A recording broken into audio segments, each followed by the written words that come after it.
Chapter 8, Coexistence. The only alternative to coexistence is co-destruction. Nehru.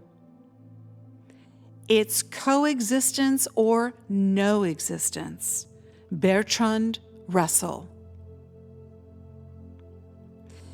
If our true nature is wholeness, which is being unbroken or damaged, and we can experience it in the oneness of all that exists, how can we connect to that in others and function in our oneness together?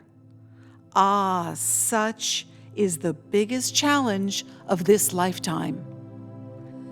That's why practicing mindfulness and learning how to be present so that our spiritual being can shine through our human experience is so vitally important. Which, of course, as we've discussed, means that what you do with your today and what I do with my today will affect all of the todays of everyone on the planet. So if you're living your life committed to being present and prefer being awake and aware instead of being asleep at the wheel of your life journey, then we stand a greater chance of coexisting consciously instead of letting our human experience run the show and broadsiding each other in our unconsciousness along the way. At its very essence, to coexist means we exist in mutual tolerance despite different ideologies or interests. Okay, so how do we do that? I mean, if we have a hard time accepting ourselves with love and tolerance, how can we accept or tolerate each other's differences?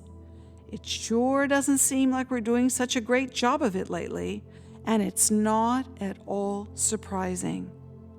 The reason is that if we're having a hard time staying present and awake, and are thus unaware of our own intolerance of ourselves, then we live our life unconscious of the fact that we are acting out on others.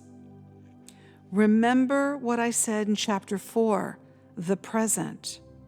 When we're unaware of ourselves in a moment, it's easy to respond or react to what's going on unconsciously.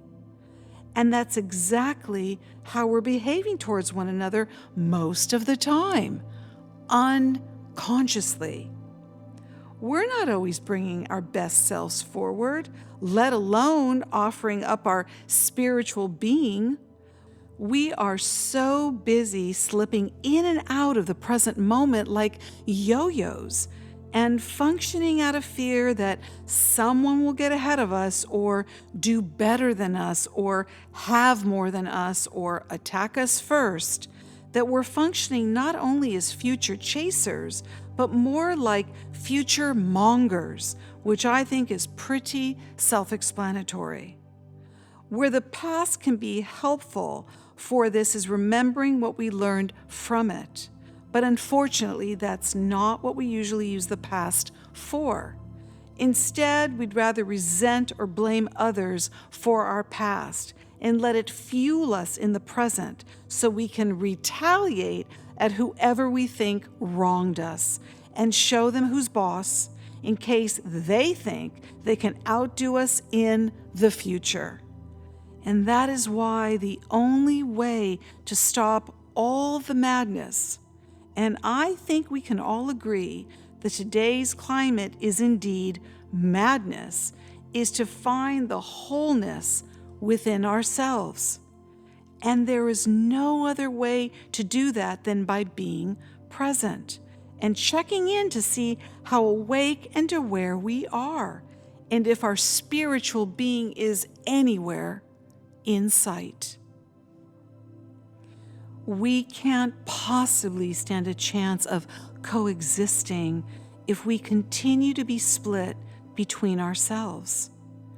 If we don't commit to finding our way back to our inherent wholeness, we will continue to live our lives broken and damaged by our ignorance.